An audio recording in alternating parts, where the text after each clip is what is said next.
Daniel capítulo 7, versículo 9.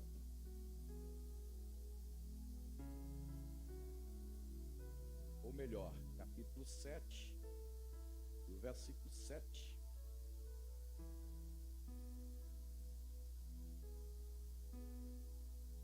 Eu espero até que todos achem. Capítulo 7, e o versículo 7. A seguir, os que acharam, digam amém. Eu creio no ensino com presença de Deus. Eu creio no ensino com batismo no Espírito Santo. Amém? Então vamos lá? Depois disto, eu continuei olhando nas visões da noite,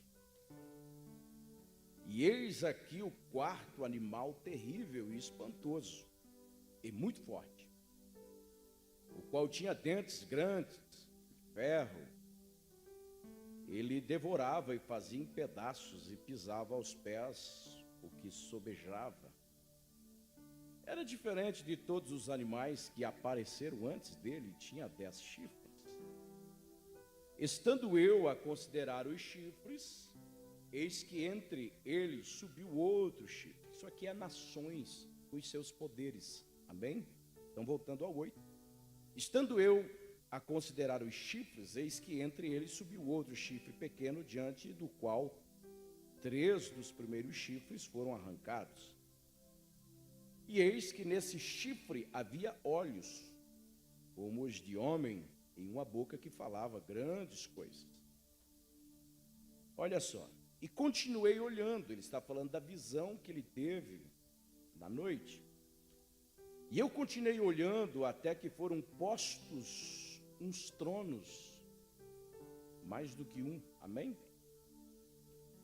E um ancião de dias, quem? Vire para quem está do seu lado e diga, você sabe quem é? Alguém disse não? Amém? Vamos saber. Se assentou. A sua veste era branca como a neve, e o cabelo da sua cabeça como uma pura lã. Não é Jesus de Nazaré, viu? E seu trono era de chamas de fogo, e as suas rodas de fogo ardente. Um rio de fogo manava e saía de diante dele. Milhares de milhares o serviam, e milhões de milhões assistiam diante dele. Assentou-se o juízo, e abriram-se os livros. Então estive olhando por causa da voz, das grandes palavras que o chifre proferia. Estive olhando até que o animal foi morto e o seu corpo desfeito e entregue para ser queimado pelo fogo. E quanto aos outros animais, foi-lhes tirado o domínio. Todavia foi-lhes prolongado a vida até certo espaço de tempo. Eu estava olhando nas minhas visões da noite, e eis que vinha nas nuvens do céu um como filho do homem, e dirigiu-se ao ancião de dias, e o fizeram chegar até ele. E foi-lhe dado o domínio, e a honra, e o reino, para que todos os povos, nações e línguas o servissem. O seu domínio é um domínio eterno que não passará, e o seu reino tal que não será destruído. Quanto a mim, Daniel, o meu espírito foi abatido dentro do corpo, e as visões da minha cabeça me perturbaram. Amém? Podeis tomar assento. Meus queridos, eu sei que a leitura, ela trouxe algumas indagações, mas eu quero que você volte a sua atenção. Quantos estão com a Bíblia aberta? Amém? Volte a sua atenção para o versículo 9. Você pode fazer isso? Olha o que diz aí. Eu continuei olhando até que foram postos uns tronos, e um ancião de dia se assentou sobre ele. E aí vem discorrendo as características, tanto do ancião quanto do trono do ancião. Agora vai ao versículo de número 13. O que diz aí? Alguém pode ler? Eu vou quebrar o ritmo que a gente vem há anos. O que diz aí? Alguém pode ler?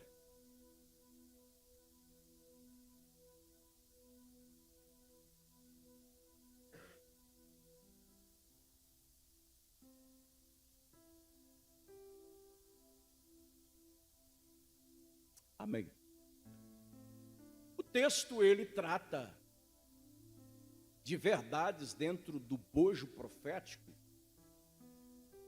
aquilo que tratamos para os estudiosos das Escrituras, a escatologia bíblica. E a pontuação, ela está precisamente quando Cristo, depois da sua morte e ressurreição, ele é introduzido nas mansões eternas.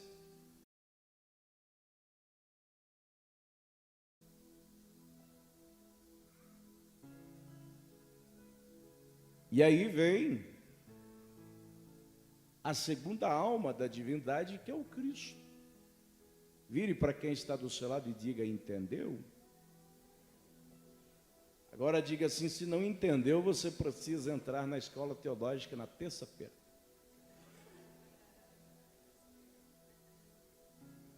Então Jesus, ele é pré-existente. Diga comigo assim: Jesus, ele é pré-existente.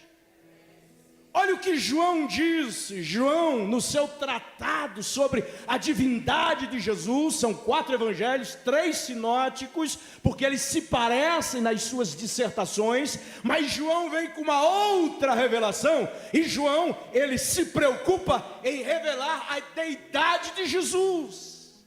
E olha o que João diz. Quantos estão me ouvindo? Digam amém. Ele abre o seu tratado dizendo: no princípio era o Verbo, e o Verbo estava com Deus, e o Verbo era Deus. Traga os universitários para justificar isso.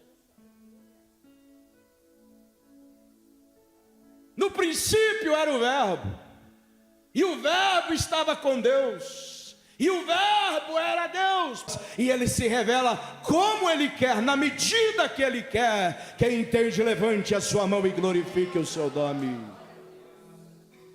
Então Jesus, ele é o trunfo de Deus.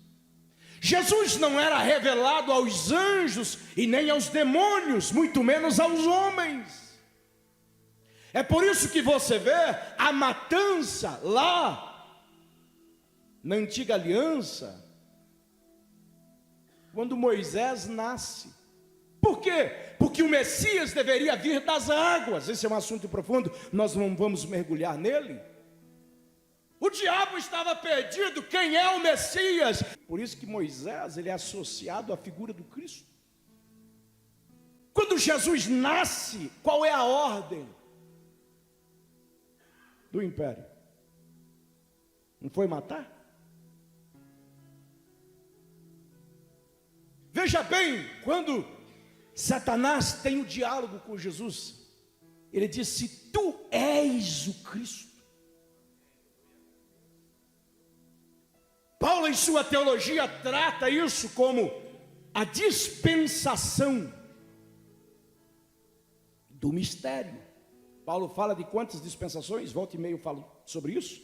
Dispensação do mistério, dispensação da graça e dispensação da plenitude dos tempos.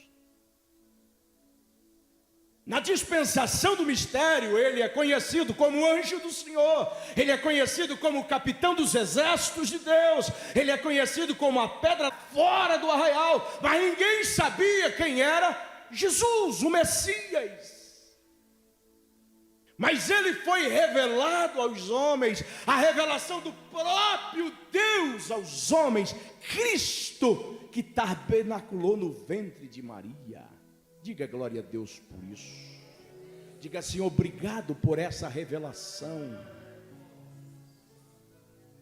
E ao terminar a sua trajetória, quando ele cumpre todas as coisas, e lá no Calvário ele diz tetelestai, ou seja, tudo está consumado. Em outras palavras, ele estava dizendo tudo quanto era projeto, desde a eternidade, no pacto saluste, tudo quanto foi tratado em específico, está cumprido. O Cordeiro perfeito, o sacrifício perfeito, a obra vicária perfeita, não precisa mais de libação, oblação, cheiro suave, porque o sacrifício perfeito foi posto e foi. Aí a gente sabe. Ele chama os seus discípulos, ele ministra sobre eles. 500 irmãos aproximadamente viram ele ressuscitado. E depois de cerca de 40 dias, ele desafia a lei da gravidade. Quem lembra? Você lê a Bíblia? O que diz lá em Atos dos Apóstolos, capítulo 1, versículo 9 a 11? Quantos discípulos estavam conversando com ele? O que ele fez?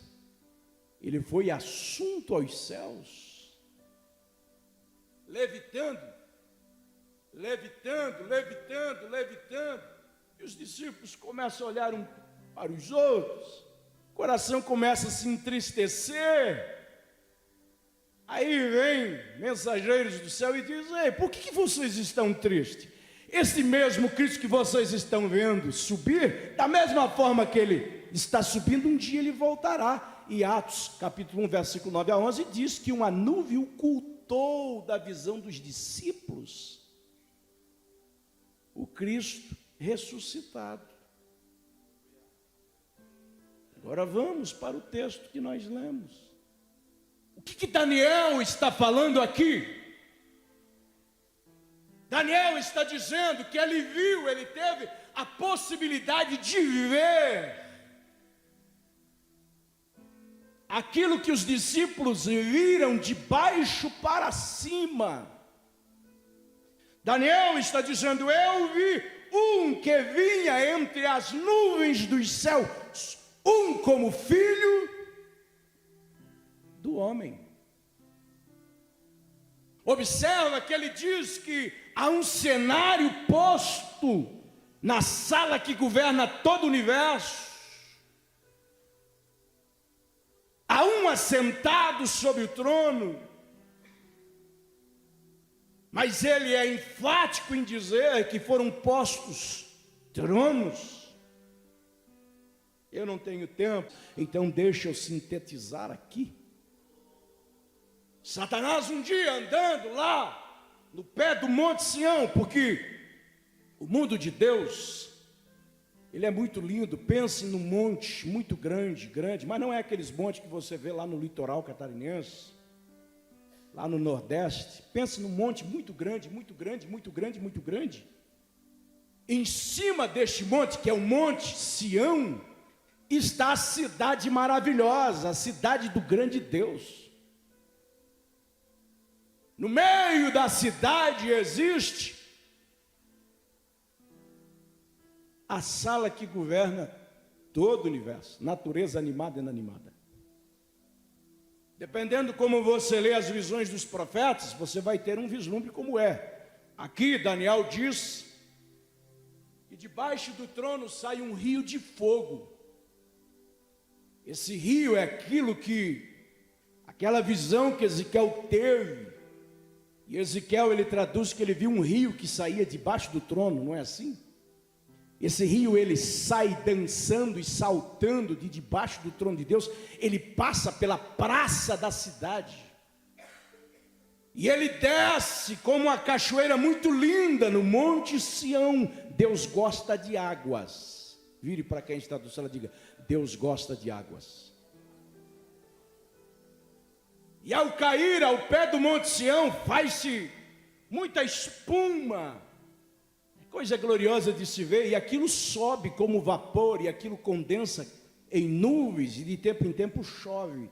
Aí você diz: pastor, não consigo entender isso. Como? No mundo de Deus, monte; no mundo de Deus, água; no mundo de Deus, nuvens; no mundo de Deus, chuva. Vai lá, só para você pegar e entender. O que você vê aqui é cópia do que tem lá. O original está lá, aqui é cópia. Quem entende? Ele pega aquilo que é original e transforma em invisível, em matéria. Ele tem o código da matéria. Diga glória a Deus por isso. É só você inverter. Se você tiver uma visão humana, tão somente humana, você terá dificuldade. Agora, se você transportar essa realidade para lá, é de lá que vem para cá. Quem entende, diga glória a Deus. Então Satanás, ele ficava no pé do Monte Sião.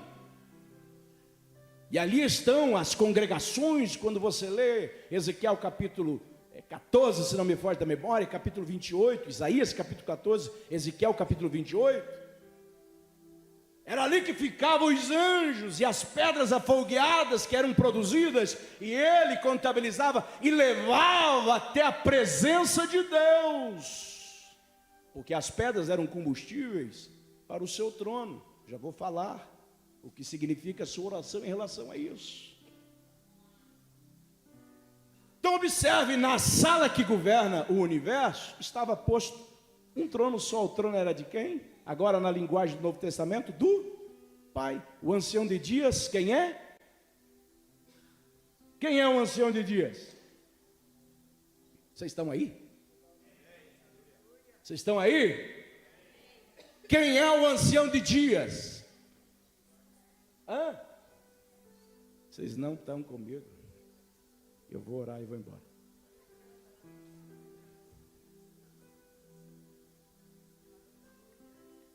Diga assim: é o que nós conhecemos hoje como Pai. Amém ou não amém? Vamos para frente? Então Daniel está dizendo que ele viu aquilo que os discípulos viram, mas a sua visão é de cima para baixo.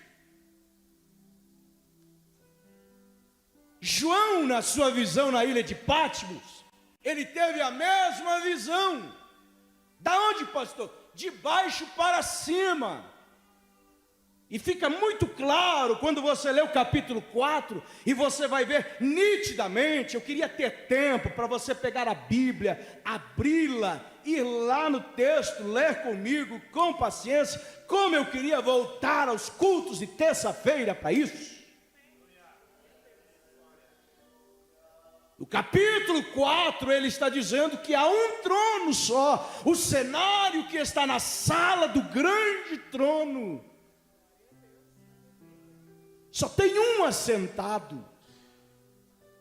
Mas de repente a revelação, ela tem um outro nível. Ele entra no capítulo 5, dizendo que agora foi posto um outro trono. Que trono é esse? Diga assim: o trono do Filho. Pastor, mas e o Monte Sião, e o Lúcifer, e o querubim? Um dia ele, lá no pé do Monte Sião, andando por lá, ele viu um trono de marfim. Salmo 45. E ele pensou: esse trono é para mim. O que significa Lúcifer? Aferidor de medidas, padrão de beleza, de perfeição. Significa de grande resplendor em glória. Aí ele está lá, ele dá uma olhadinha para o trono e ele pensa: o trono é para mim. Quem gosta de se aparecer, então, tem a síndrome de quem? Tem gente que pensa que se não é ele vê assim qualquer possibilidade. Ele pensa que Todas as possibilidades são para Ele. Mas deixa para lá, né? Essa é uma lição. Deixa para lá.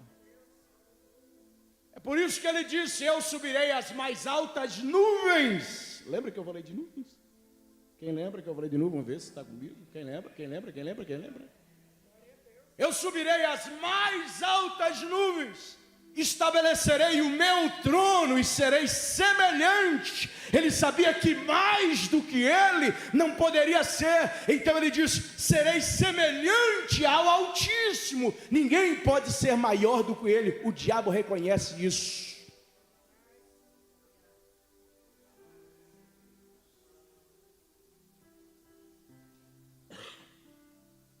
Quem está entendendo, diga amém.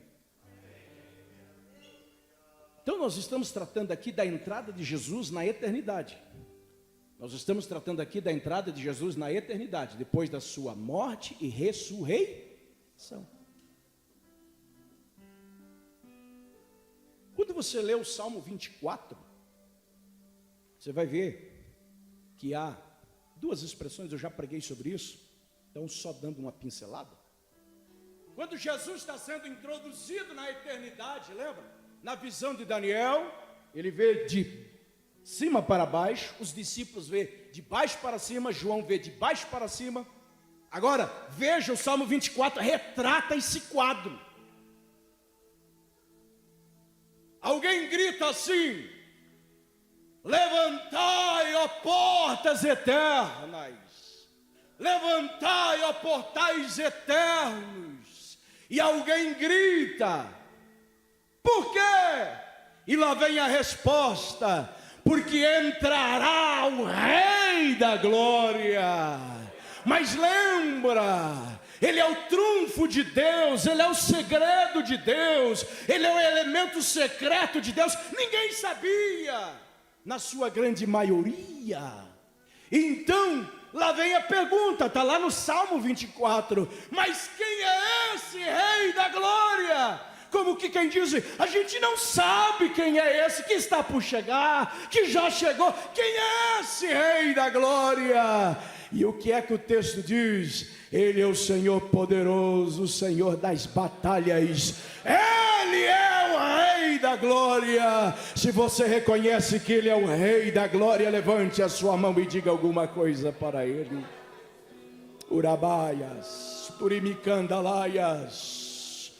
Oh, eu sinto a sua presença na minha alma e no meu coração. Se você sente, levante a sua mão, porque Ele está aqui. Ele é o Emanuel, o Deus conosco.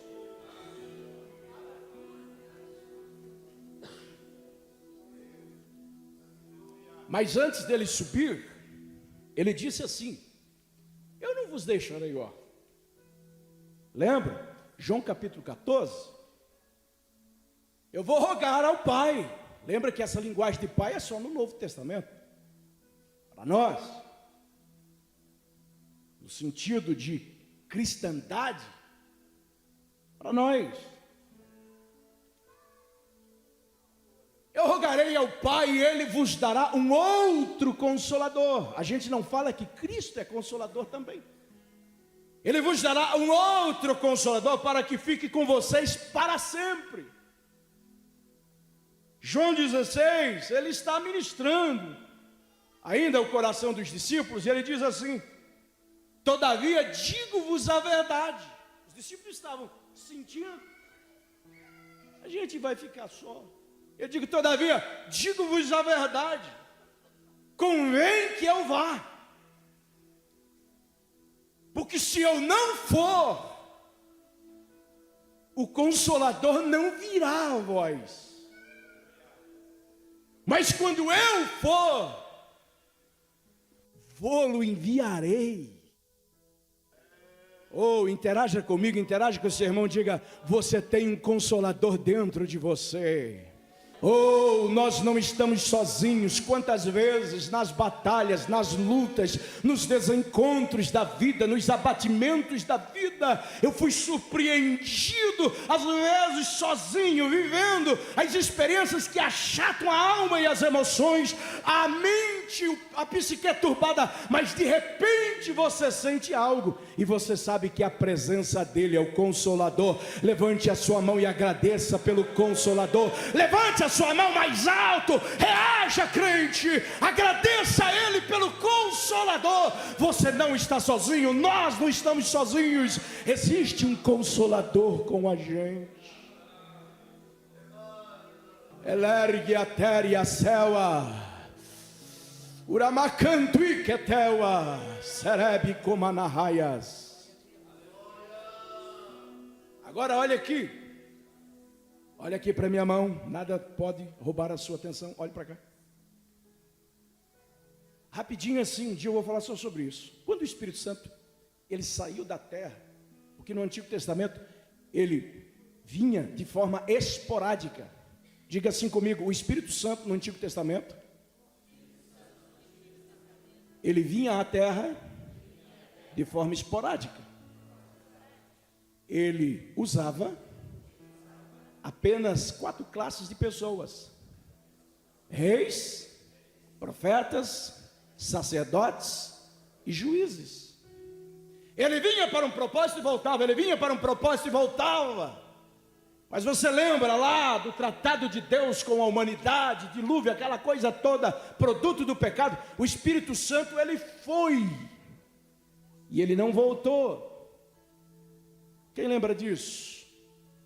Ele foi para onde, pastor? Para as rodas dos querubins. Vocês já ouviram falar sobre os querubins? Quantos já ouviram? Então eu não vou falar aqui porque o tempo já está estourado. Ele foi para as rodas dos querubins. Um dos tratados do Espírito Santo é glorificar a Jesus de Nazaré. Vamos lá? Então, quando ele chega lá em cima, o Espírito Santo desce. Há uma equação maravilhosa que está lá em Ezequiel capítulo 1. E eu vi um vento que vinha do norte, uma grande nuvem, a revolver-se, e um fogo no meio dela. E ele, eu disse, eu vi as rodas e as suas combotas, era roda por dentro de roda, e muitos olhos nas rodas, e elas se moviam como em fração de segundos. E ele vai falar que caiu ao chão. Olha lá, chega em casa e vê onde está o Espírito, nesse tratado da profecia de Ezequiel. É uma equação com Atos 2, quando Deus rasga os céus. Trono móvel de Deus, não tenho tempo para falar sobre isso, outro dia a gente volta. O trono móvel de Deus, ele sai da sua habitação e ele passa por sobre o cenáculo. Os querubins e o trono móvel voltam o seu habitat, e o Espírito se desgruda das rodas e vem habitar no meio da igreja.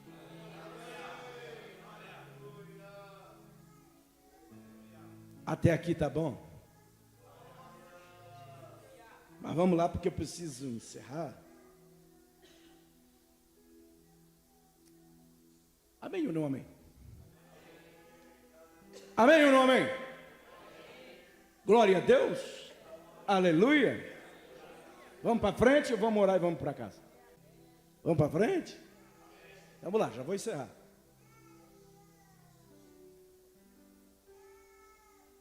Observe que eu precisaria umas 3 horas. Quase alguém disse o sangue de Jesus. Quando ele é introduzido na eternidade, está acontecendo um culto. Porque o céu é culto 24 horas. Quantas horas? Se você não gosta de aleluia, se você não gosta de glória a Deus, eu não sei se você vai se acostumar com o céu. O céu é alegria, fervor. Deus, o Deus da nossa fé é um Deus de festas. Só em Israel oficialmente tem quantas festas? 7 festas, porque Deus é um Deus de festa. Tem gente que pensa que santidade e comunhão com Deus é cara feia. Não. Deus é um Deus de celebração. Lembra dos salmos dos degraus? Israel vinha cantando, salmodiando. Miriam cantou e dançou do outro lado do Mar Vermelho quando recebeu a vitória. Você tem que vir para a igreja para celebrar. Eu já preguei aqui sobre os elementos do culto no céu. Quantos lembram?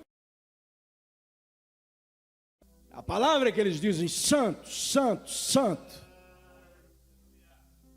E eles dizem: o Todo-Poderoso. Eles dizem glória, honra e ações de graça àquele que está sentado no... Então por isso que quando você vem aqui, você não pode ficar com a boca fechada. É por isso que quando você vem ao culto, você precisa necessariamente, para expressar-se em seu culto a Ele, escute o que eu vou dizer, você precisa necessariamente ter nos seus lábios a palavra santo. Você precisa ter nos teus lábios a palavra tu és o Todo-Poderoso. Você precisa dizer glória a ti, porque esses são os elementos fundamentais e básicos que estabelecem o culto àquele que está sentado no trono.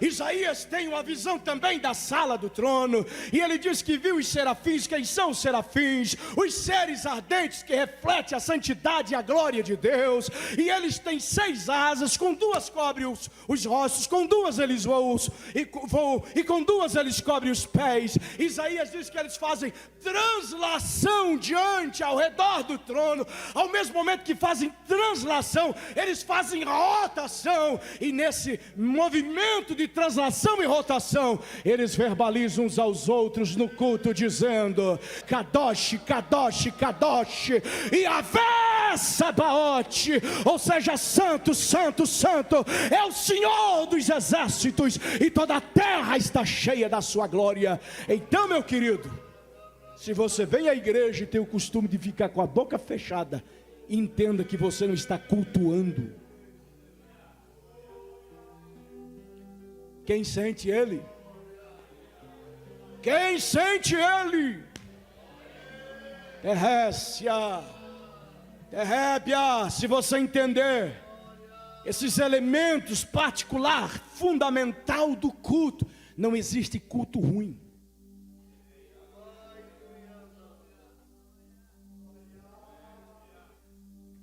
Não existe. Se um aqui diz glória a Deus, o outro diz lá tu és santo, lá atrás alguém diz glória ao teu nome, aqui na frente aleluia. Irmãos, não existe culto ruim. O culto é ruim se nós formos ruins no nosso culto. Eu vou dizer de novo, o culto só é ruim se eu for ruim. O culto só vai ser ruim se eu for ruim. Vamos encerrar.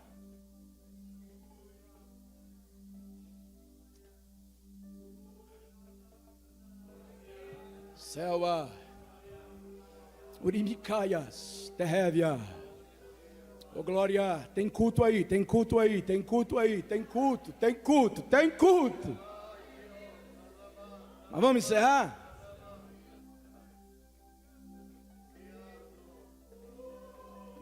O cenário do culto, ele é mudado. A partir do quê? A partir da entrada do Cristo.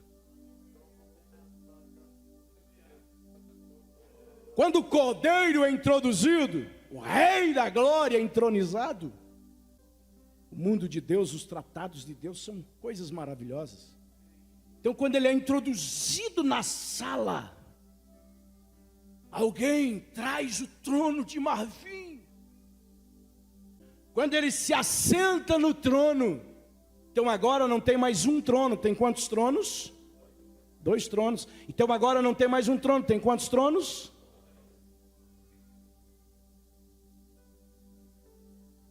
Então a adoração não é mais para um agora, é para quem? Para 2. Está tudo resumido, 7:13 de Daniel. Depois tu lê. Percebam no capítulo 5, versículo 9, que agora há uma explosão de adoração. O negócio já estava fervendo. Mas quando é trazido o trono e ele se assenta sobre o trono, há uma explosão de adoração. Rapidinho, abra sua Bíblia aí, capítulo 5 de Apocalipse, versículo 9. Eu estou pregando com dor de cabeça. A gripe me pegou.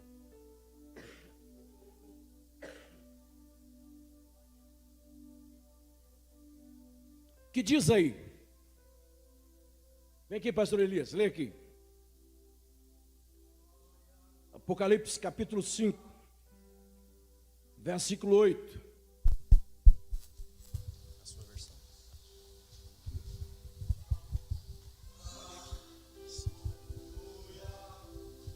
Se está com o microfone, pode ler lá então. Obrigado.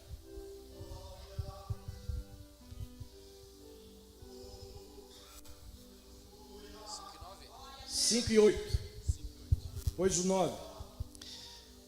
E quando recebeu o livro, os 4 seres viventes e os 24 anciões prostraram-se diante do Cordeiro.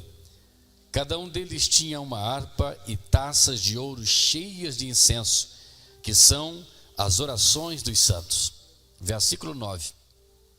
E eles cantavam um novo cântico. Oh, um novo cântico!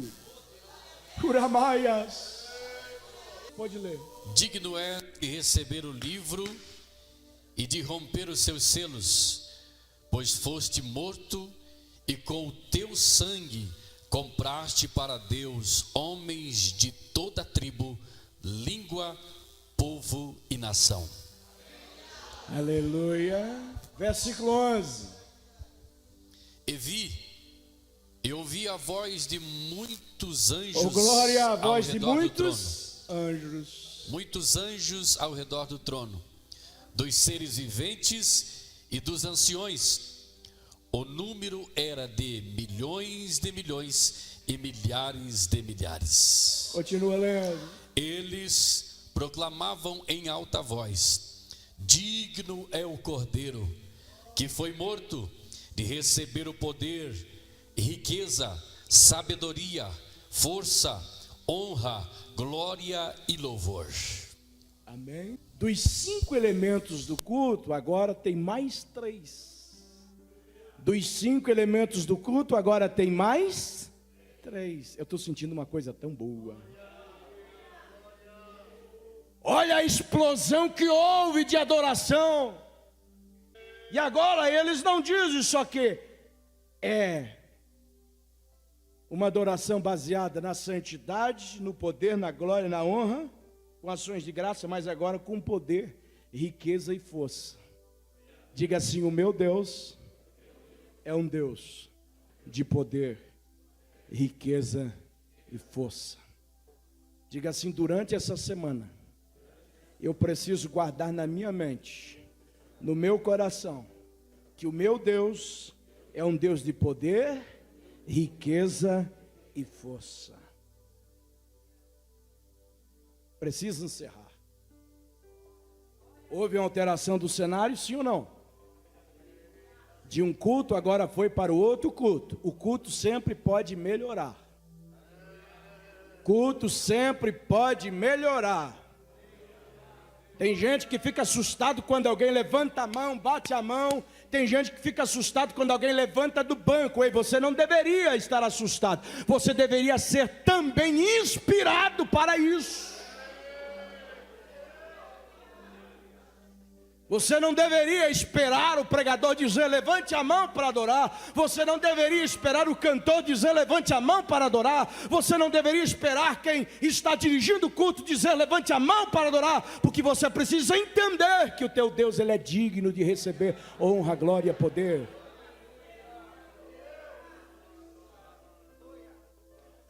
Vamos lá agora, para encerrar.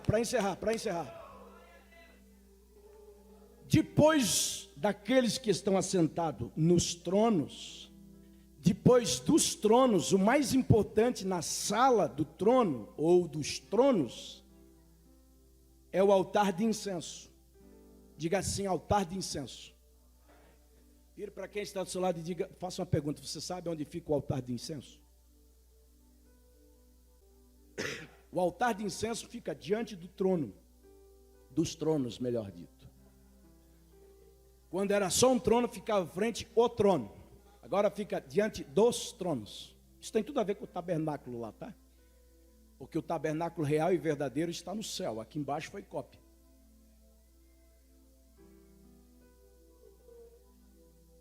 No altar do incenso fica o combustível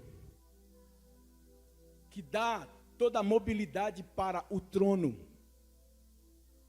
na antiga aliança, eram as pedras afogueadas. Começa a iniquidade do camarada lá, tem tudo a ver com isso. Alguém trazia 100, ele colocava 50. Guardava para si, porque pensava que ia precisar para o trono dele. Quem entendeu, diga amém. Quem gosta de trapaça, ó com ele, viu? Quem gosta de mutreta, negocinho por baixo do pano, sabe, aquele jeitinho brasileiro, fica antenado a isso. Esse negócio não é daquele que está realmente assentado no trono, mas é aquele que gostaria de estar assentado no trono. E tem crente assim, que gosta de um jeitinho brasileiro. E todo malandro pensa que todo mundo é malandro. Quando você vê muita gente assim, desconfiado demais, é porque ele... A pessoa que é verdadeira, ela pensa que todo mundo é verdadeiro. Por isso que os verdadeiros, às vezes, entram no conto da carrochinha. Não tem malícia, pensa que todo mundo é igual. Aí eu vou dizer assim, você precisa aprender com a vida. Ter o coração simples, como a pomba, mas ser prudente como a serpente. Isso só a vida te ensina. Mas tem muita gente que é malandro e pensa que todo mundo é malandro. Ele olha para você, ele pensa, o mentiroso, ele pensa que todo mundo é mentiroso.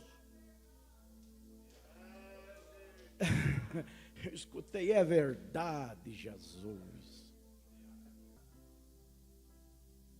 Dá para a gente encerrar, tentar resumir o máximo aqui. O altar do incenso é para isso. Quer ver só, por que para Deus fazer por você, você precisa orar? Eu ficava me perguntando por que eu preciso orar. Eu preciso orar porque se orar Deus não faz. Quanto mais oração, mais poder, mais oração, mais graça, mais oração, mais Deus faz. Esses dias nós estávamos com um problema no campo e eu olhei assim, eu chamei minha esposa, eu disse, eu estou vendo um negócio assim, e isso não é para mim como homem resolver e fazer. Mas o que vamos fazer? Eu disse, vamos orar. E eu orei um pouco e disse, Jesus, o Senhor precisa resolver isso. Eu não consigo como homem. E Ele resolveu. Por que nós precisamos orar? É o combustível do céu na terra. Diga assim, a minha oração é o combustível de Deus na terra. Pastor, não é verdade, vamos para a Bíblia. O salmista, ele disse, suba a minha oração perante a tua face, como incenso, e as minhas mãos levantadas seja como sacrifício. Apocalipse 8:4, rapidinho para nós encerrar, Apocalipse 8:4.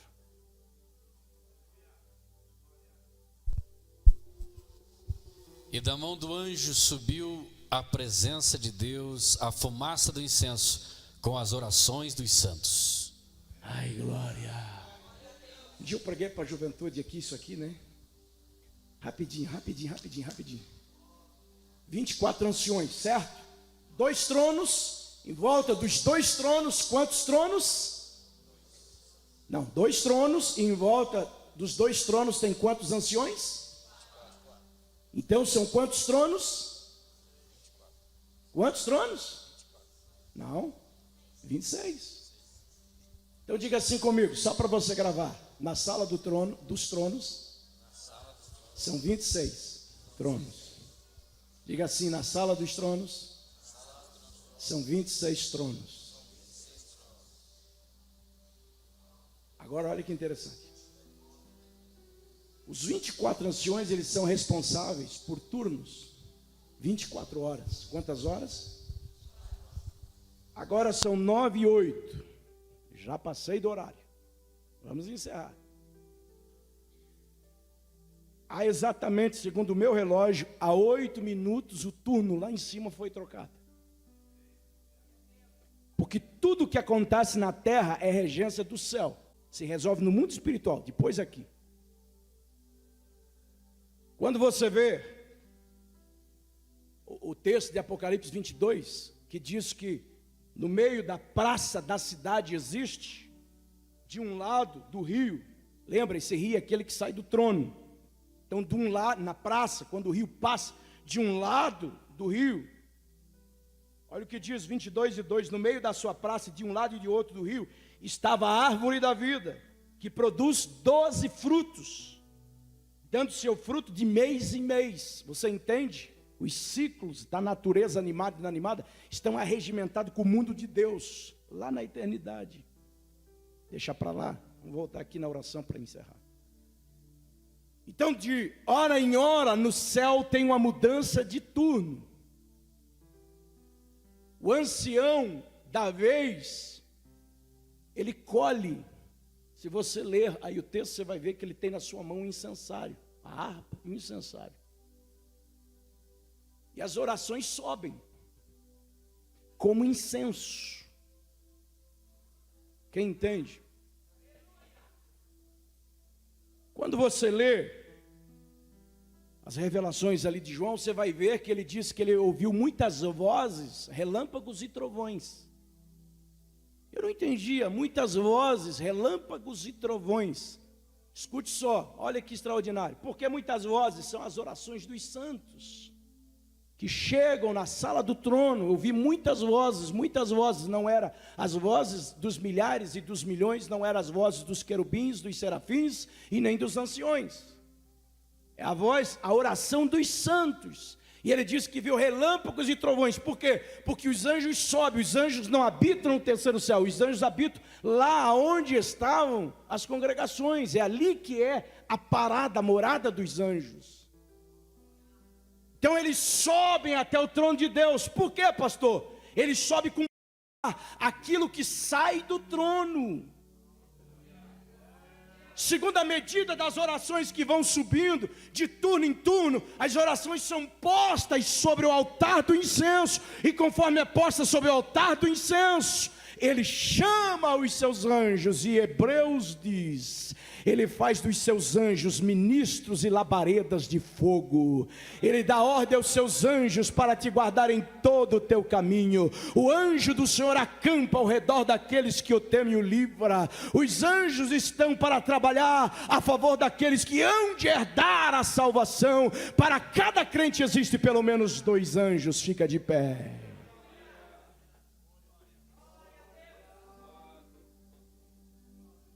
Então escute aqui. Eu não tenho tempo. O nosso culto determina o culto também lá em cima.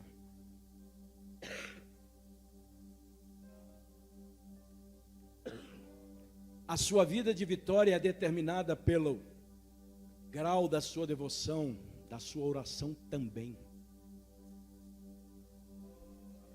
Vamos orar mais para Deus fazer mais? Não tem outro modelo, irmãos, não existe. Eu já tentei escapar das lições da oração, mas não existe outro modelo, não existe outra forma funcional. Se Jesus, que era Jesus, ele precisava passar às vezes a noite inteira orando, imagine eu, com todo o peso de pastorear a igreja. E a fumaça do incenso subiu com as orações dos santos, desde a mão do anjo até diante do Senhor. Um dia eu vou falar da reação dos querubins. Um dia eu vou falar da reação dos 24 anciões, quando nós cultuamos aqui embaixo, a reação que dá lá em cima. Fecha os teus olhos agora. Vou deixar essa oração livre para você. O que você quiser, o que você desejar, o que você sentir, vai falando para Ele que está sentado no trono.